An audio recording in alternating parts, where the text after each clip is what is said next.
Hello and welcome. My name is John O'Sullivan. I'm president of the Danube Institute here in Budapest. What you're about to see is a conference on the topic of cancel culture. You'll be aware that all over the United States, Britain and Europe, especially in the universities and large corporations, free speech is at risk. Speakers who hold unpopular views, that is, views mainly unpopular with the left, are being told that they cannot speak. Sometimes they're dismissed by the companies for which they work. Sometimes their articles are accepted by newspapers, but then returned because some journalists on the paper object. Sometimes they're physically attacked and injured. There's been a reluctance to accept that these things are happening, but they are. That's why we brought together a group of distinguished academics, journalists, and artists from several countries to discuss this disturbing new trend. You'll meet them in due course, but we're going to start with a voice that is used to speaking lines written by others, by playwrights, but who now speaks in his own voice, Mr. Laurence Fox. Laurence Fox was a popular actor until the cancel culture crowd tried to drive him from his profession. But he's now taken the challenge head on, first by speaking out, next by founding Reclaim, a new political party in the UK, drawing support from both the left and the right, and then by making a mayoral run in the City of London, where he made a respectable showing. In a recent Telegraph article, he was described as, quote, saying aloud what the mainstream politicians are too frightened to say, challenging the stifling conformity of identity politics. An actor turned evangelist, preaching an alternative gospel to the false religion of woke. Hello, thank you for having me. My name is Laurence Fox, and I am the leader of the Reclaim Party in the United Kingdom. And I am an unwitting, if not unwilling, politician nowadays. I was formerly an actor, and I would like to tell you about how I came to be cancelled. In 2019, I had, as well as being an actor, I was also a musician. And I am also a musician still. I had written a song called The Distance, which was critical of cancel culture. And as a result of this, I was invited on BBC Question Time, which is a political panel show, very popular in the United Kingdom.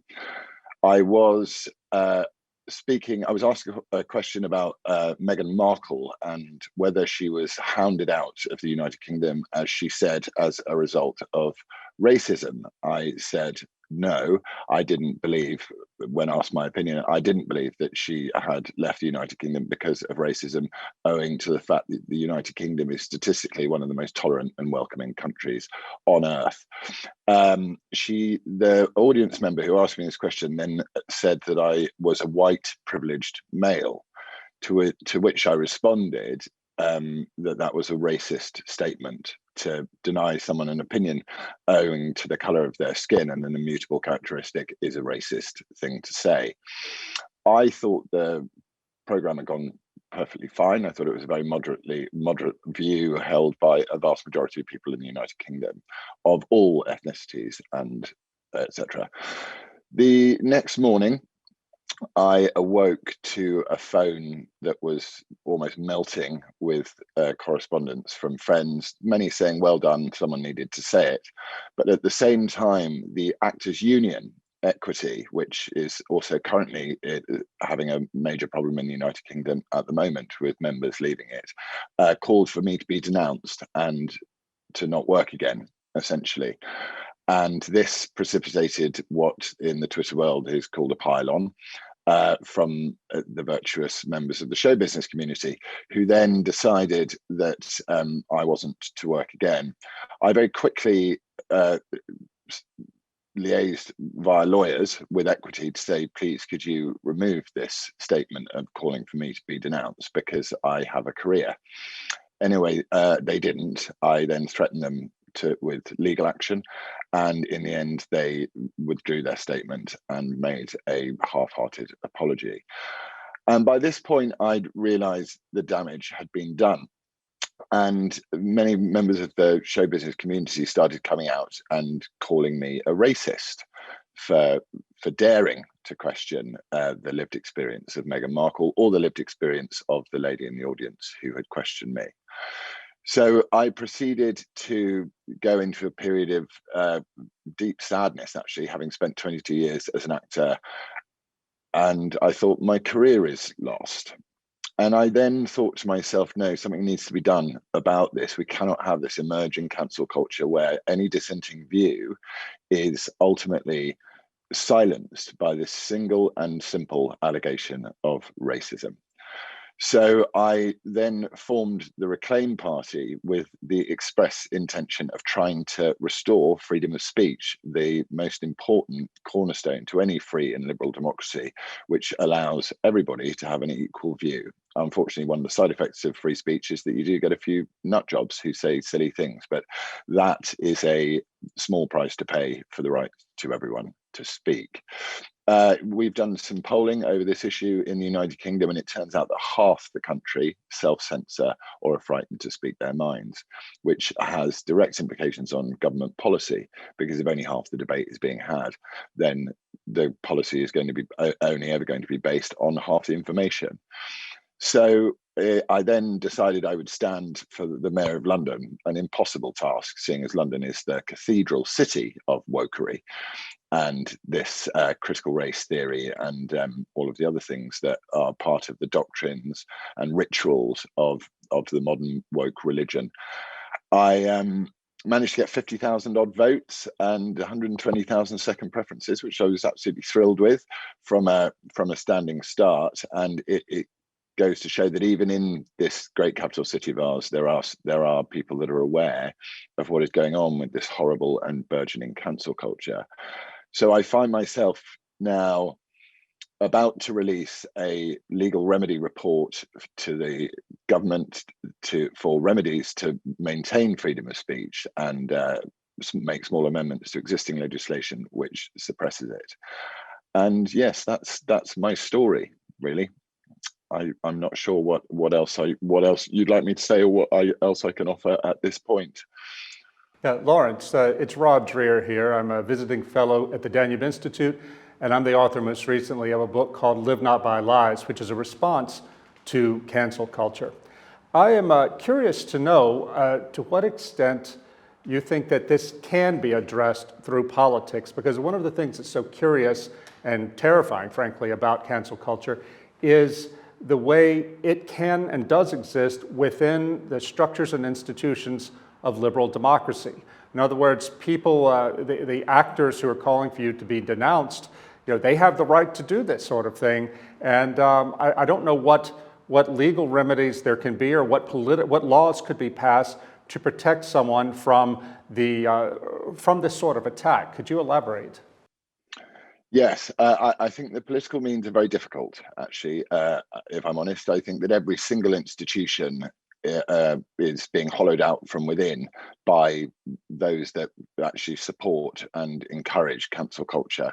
So without direct government intervention, which the Conservative government in the UK are saying that they're interested in free speech, but I think it's much more words and platitudes than action.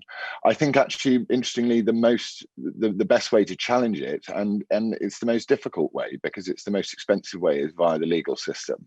So I am also currently involved in a defamation case, having been tweeted at by an actress who said that anyone who hired Laurence Fox was unequivocally, unapologetically, and unashamedly a racist.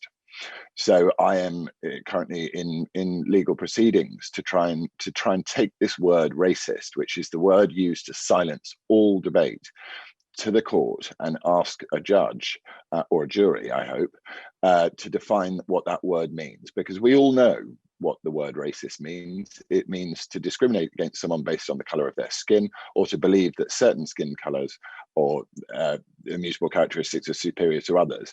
This modern critical race theory version of what racism is, which is a combination of cultural Marxism and the burgeoning religion of woke in terms of the oppressed and the oppressor, is a very, very, very dangerous way of redefining a word which we all know what it means. So it's a question of a combination. There are things that can be done legally. There's certainly things that can be done in terms of the Equality Act.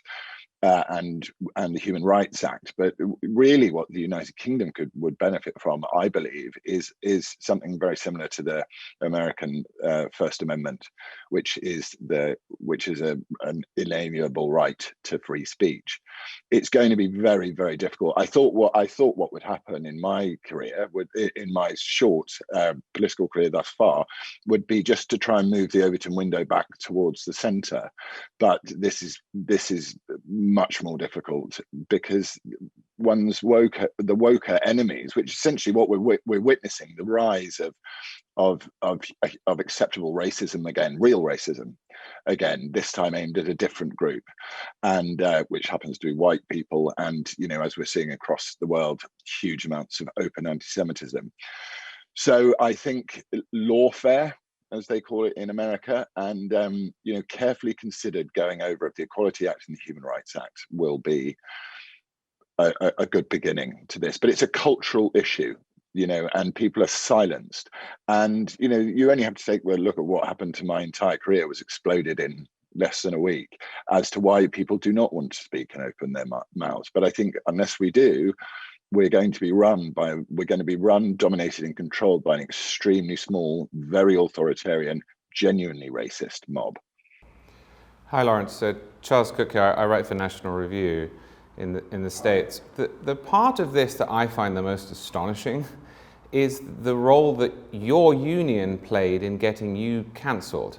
In the US recently, there's a New York Times journalist called Donald McNeil who was fired, and he eventually ended up putting out this statement that looked like it had been extracted under torture by the Khmer Rouge.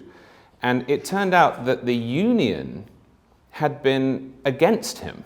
Now, I'm not a big union fan, but one of the arguments in favor of unions is that they are necessary to protect workers against the vicissitudes of the mob. And yet what you're describing is that Equity did the opposite. Is there any way of setting up a new union for actors and other people that is committed to defending people who speak out?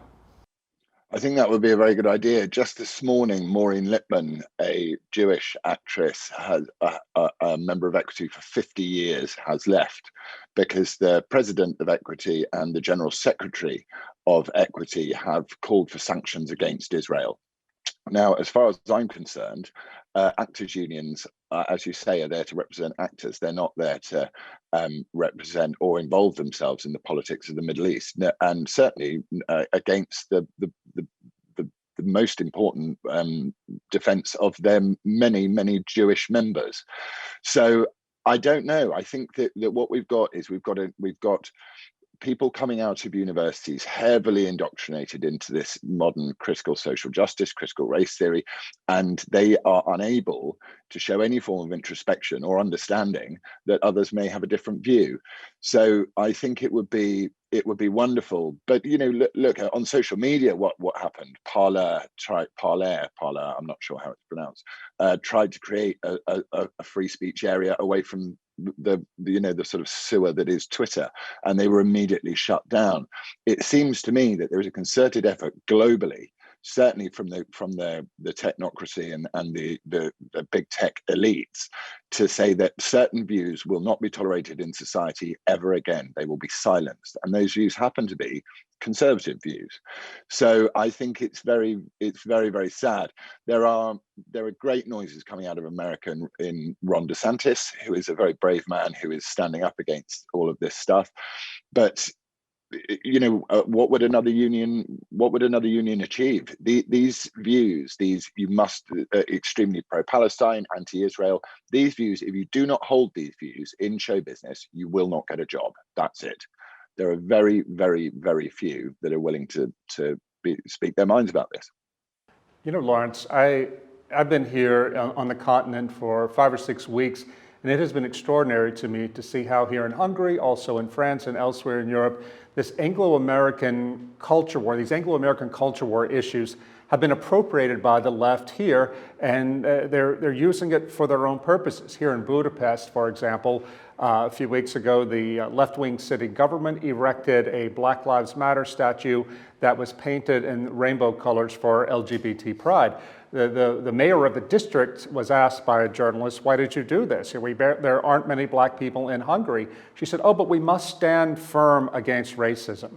Can you talk a bit about why this appeal? How are these American and to a broader extent Anglo-American culture war issues going global? What's the dynamic there as you see it? I think social media plays a huge part in it, because social media obviously doesn't have borders, does it? It can go across. And there is part of this modern growing woke religion is that there are no such things as borders. So something which is an American problem, the American issue with the historical slavery and with the way that the black community have been treated in America is very, very different to what has taken place in Europe. I think obviously the very hard leftists are very clever by saying Black Lives Matter, because we would all agree with that. So originally we would have Black Lives Matter protests in London, for example, and policemen would be taking the knee to the protesters. But I think they took the knee honestly to the belief that they wanted to show solidarity with our brothers and sisters around the world who happen to have black skin, to say Black Lives Matter. But it's only later that one realizes that that is just a Trojan horse for this this burgeoning cultural Marxism and this new woke religion. It's very sad, and human beings have a desire. All of us have a desire for meaning and to belief. We have a gap in our consciousness that some people fill with God, some people fill with politics. But as we removed God as we knew him previously, and the idea of God is now a dirty idea, we've replaced with a new religion, and this religion lacks any repentance and any forgiveness whatsoever. Were you surprised by what happened? Did you have any inkling before? You said that you were surprised by the way that the show was received, but were you surprised overall? Did you ever get any hint of this on sets, in conversations with other actors? Did you sense it in the zeitgeist, or did this really come out of the blue?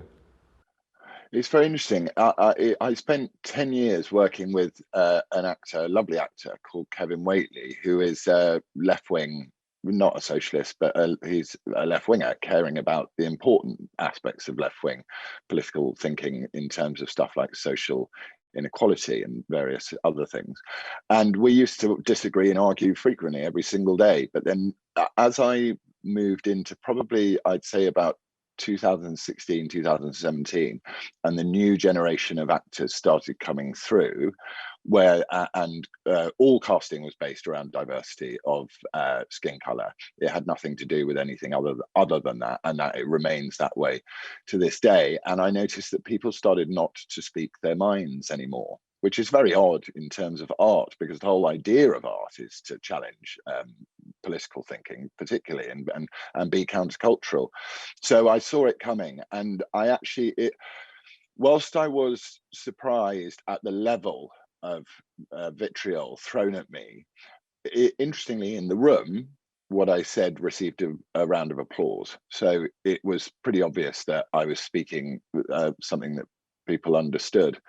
So I was then, I was surprised, but I had made a conscious decision by that point that there's no point in being involved in art if you have to shut up, and have a monochromatic, myopic view of how the world was. And hence what's happened with the death of comedy. There's very, very few funny comedians left, which is so sad. And there's very, very few films that you have those great films, the David Lean, Robert Bolt films that were told by these singular voices that were making films that they wanted to watch.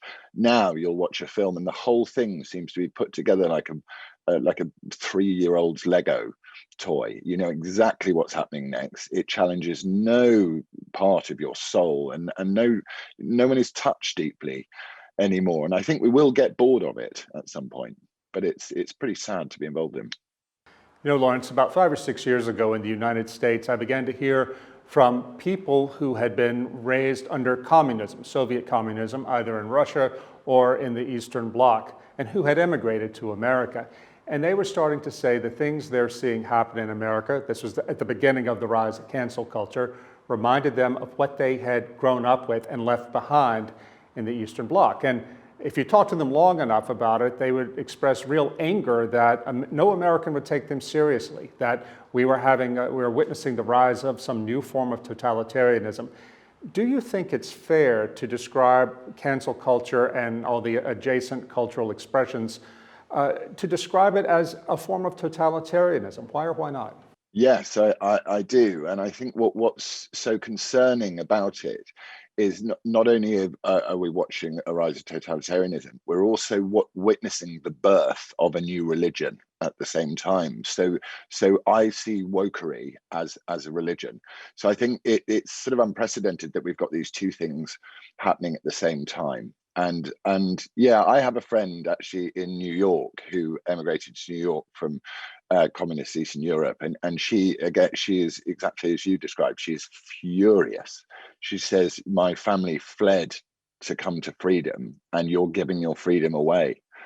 And it's very difficult to understand how and why, and whether part of me believes we may even be reaching the end of democracy, Western democracy, and that the affluence that we've been afforded has given us the ability to spawn very, very intellectually fragile young people who are incapable of being challenged in any way through their thoughts, so that they beat down and suppress other people and debate. So I wonder whether this is either democracy and Western values are just getting a kick, and to be reminded what's so wonderful about it, or we're witnessing the final days, the Western civilization committing suicide, if you will, without caring. A couple of years ago, I spoke to a European friend of mine who had just spent a year at Harvard doing graduate work, and he told me the most extraordinary thing he had learned from his year at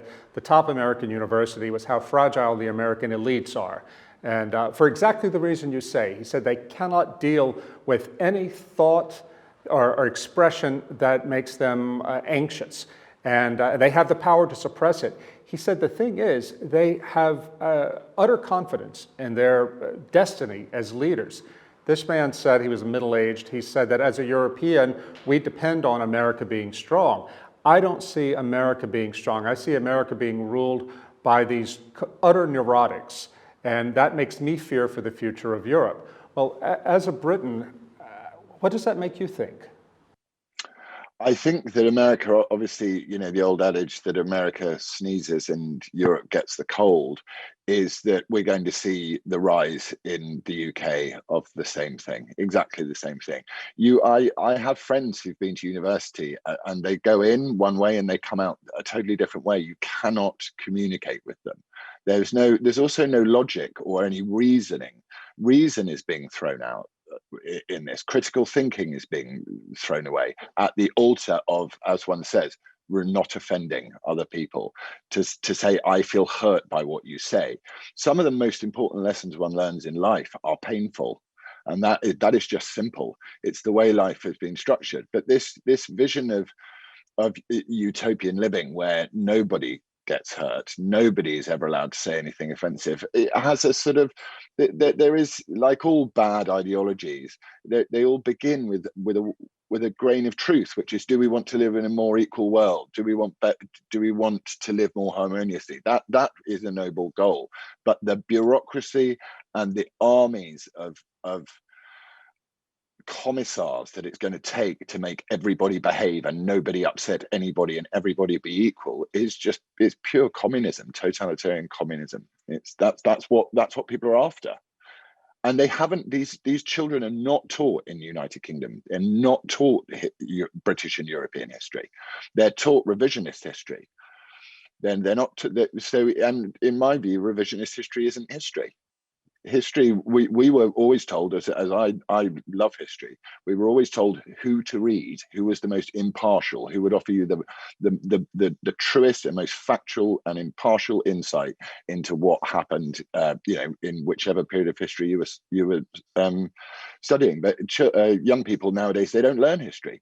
40% of kids in the UK don't do history up to GCSE, and there is no particular curriculum either at the moment. So that's one of the main problems. I think if we got kids learning history, then they'd know exactly what's coming if we carry on down this road.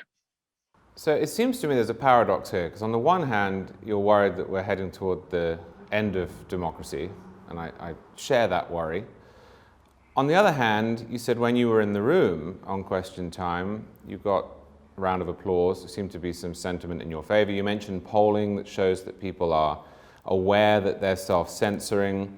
It seems that whichever poll you look at, cancel culture is not popular in the UK or in the US. And so the British public and the American public have the capacity, if they want to stop this. And yet it's still burgeoning. How do you explain that? Well, I think essentially this is also, we're in the early adopter phase of this. I don't think we're in a phase where it's. I certainly think in America it's much worse than it is here. But we're still not. We still haven't. This flower is just a bud at the moment. It hasn't. It's not turning. It's not really blossoming yet. So I think most people, just certainly conservative thinking people, want to. They believe in personal responsibility. They believe in looking after their family. They believe in earning a living. They believe they don't have time really to engage with, ideological extremism.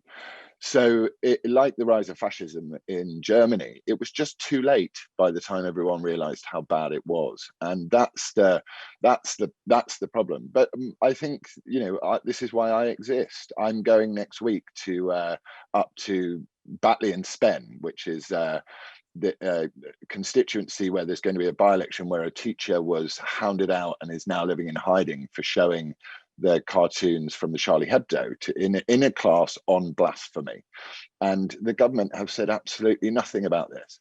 And the two main political parties will not talk about this during the election. So I'm going to go up there and I'm going to say, this teacher needs to be reinstated and totally exonerated. And this needs to happen, because otherwise we are bowing down to a mob, and we'll see how much uptake there is amongst the population. But again, this wonderful ability to silence anybody by calling them a racist, and the identity politics crowd know this. They're very good about it. Most politicians that you watch on television, Diane Abbott was doing it yesterday. She describes herself as a black woman, and it's like, well, I don't care whether you're black or B, whether you're a woman. What's your opinion? It's that we need to start engaging with, because we're not just a product of things that we cannot change. Identity politics is based solely around things that we cannot change, whereas your character, your awareness, your ability to listen, your own desire for introspection, forgiveness, understanding, all of that you can change. The one thing you can't change is your skin color and your sexual orientation, and yet these things seem to be the most important things in society. And I actually think to your average person, they're not. So we'll see is the answer. But no mainstream political party will deal with this, so I have to. And it's a shame an actor has to do this. Laurence, in the United States, the New York Times won a Pulitzer Prize for its 1619 project, a revisionist history exercise that blamed or said the American founding was in order to preserve slavery. They were heavily criticized even by some left-wing historians who said, no, that's not it at all. But nevertheless, they won the Pulitzer Prize, and now Oprah Winfrey and Lionsgate Studios have spent a lot of money optioning the 1619 project for film and television productions. This will be the history that an entire generation of young Americans receive about the founding of their own country. And it's a sort of thing that completely delegitimizes the US Constitution and its founding. So tell me, what role do you think that your industry, filmmaking and creative industry, film and television, and novel writing and so forth, What role do you play in capturing the culture's memory and creating the culture's memory in favor of this soft totalitarianism? Well, I think Victor Davis Hanson and others at the Hoover Institution are doing the 1776 project as well, aren't they? So one has to turn around and go, there's two versions to this story, and that will be what happened. I think Oprah Winfrey Oprah Winfrey is popular to a certain audience, but there is still a huge audience who really do know the history. When I was campaigning out in London, for example, and I met probably 15,000 people over the period of the time, people are much, much more intelligent than you give them credit for. But ultimately, the root and branch interventions need to be put into schooling to turn around and say, we will not have politicized schooling and education. You will not teach my young children about white privilege, which they are being taught about. And I think the government, this problem will become in Britain, because it's similar to Brexit, which was a large cultural issue. This will touch everything, this cultural capture. And I think that I don't think they will end up reading the 1619 Project and seeing it as read. It's been discredited. Even one of its authors has already been discredited. It's phasical. We're in a phase where narrative has overtaken reality.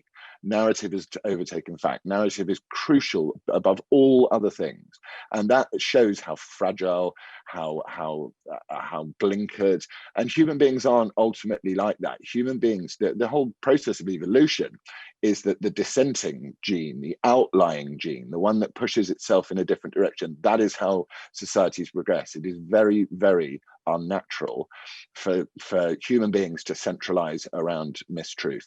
So I think I don't share your negative your projection that 1619 will become factual. I think that there will be a fight back, and there already is, isn't there, with Ralston College and Hillsdale and other universities in America. But the whole thing has been captured. This long march through the institutions has been carefully orchestrated and planned to the point where we were about to decolonize Handel in the UK.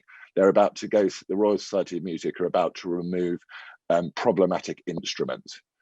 And I'm utterly appalled at the way that the Church of England have behaved as well. The Church of England, essentially, who their whole job is to unify the nation around Christ, if that is what you believe. But the Church of England are now woker than the rest. And to me, wokery is the devil in action. So our own church is in bed with the devil. So we're in trouble. That's what we're in real trouble. But we're in an early adopter phase. Your average man on the street, until he gets hit in the face by it, is not gonna learn stand up. We need leaders to stand up and say, this is a problem. We stand directly against you. And America has great ones, and the UK does too. So it's a war, that's for sure. Do you think you got chosen at random? Was it a crime of opportunity? Is it that other people don't talk out? Was it particularly what you said and where? You must think about this a lot. Why did this happen to you? Because I mean, whether you say it or not, you won't be the only free speech loving actor, and you won't be the only conservative actor, but for some reason they came for you. I think it's the ultimate betrayal that an actor who worked for 10 years playing they just didn't expect it coming from me. And so it's a betrayal of show business. The show business is extremely woke. So the fact that I, from show business, came out and said things like, we may be going a bit too far with Me Too and stuff like that. They thought, right, with this man, we're going to make an example of. So you can see exactly what happens when someone dissents against our worldview. And they thought showbiz, it's a shock for this to come out of show business. There aren't that many openly conservative actors. John Voight, I suppose, is one of them. You can tell who the conservative actors are. They stay away from this issue all the time. Laurence, we're coming to you. Charlie and I are from Budapest, the capital of a country and a city in a region that has not yet surrendered to cancel culture. What message would you have to the peoples of Eastern Europe that haven't gone this far? What should they know, and how should they protect themselves from losing their own democratic freedoms? Well, through, very sadly, weirdly, they will have a natural immunity to this stuff because of their recent history, or not so recent history nowadays. So there will be a generational immunity that is passed down to the children. But the most important defense you can have, always to say, let's have the most open and broad debate. That's the most important thing.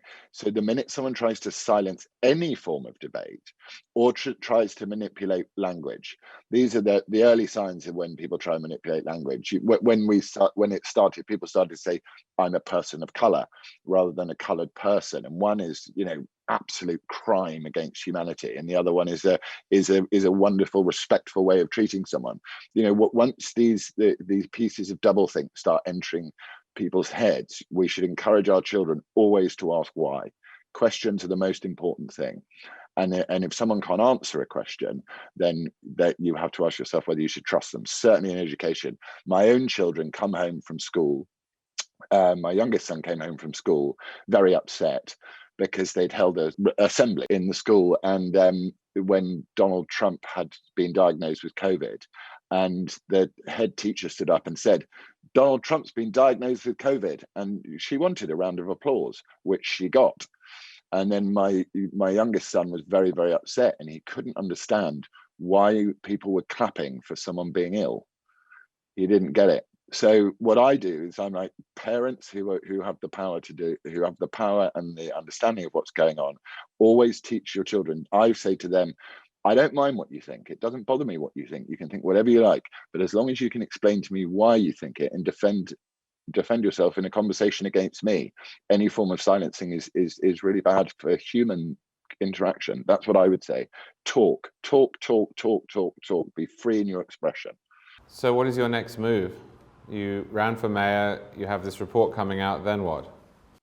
What we've got this by-election coming up. I'm going to start a sort of a media outlet similar to a lot of the things that you get, obviously what the Danube do and various in America, and just make sure that there's a home for people who want to hear free speech in action. And because it's quite attractive if you listen to two people that disagree with each other having a conversation. It's a wonderful thing, actually. And then we're looking probably if I can get a pledge from the two main parties that they will uphold the right to free speech, thought and inquiry in the case of this grammar school teacher, then I won't stand a candidate there. But if they don't sign a pledge to say we're going to reinstate him, or at least relocate him and find him somewhere and his family where they can begin again and condemn the actions of the school, then I will stand a candidate there on that one issue of freedom of speech. So where I see freedom of speech being attacked, I will stand candidates against the government. And if you can take 5%, 6% of a tight seat between a Conservative and a Labour vote, you're going to create problems for the government, and you're going to be forcing the government to address these cultural issues. Our problem that we have at the moment is the Conservative government in the UK have an 80-seat majority. So the last thing that they're going to do is engage with anything that could make them unpopular, and these can be unpopular topics. So we're in real troubled times. What we need is a proper opposition, which we don't have one.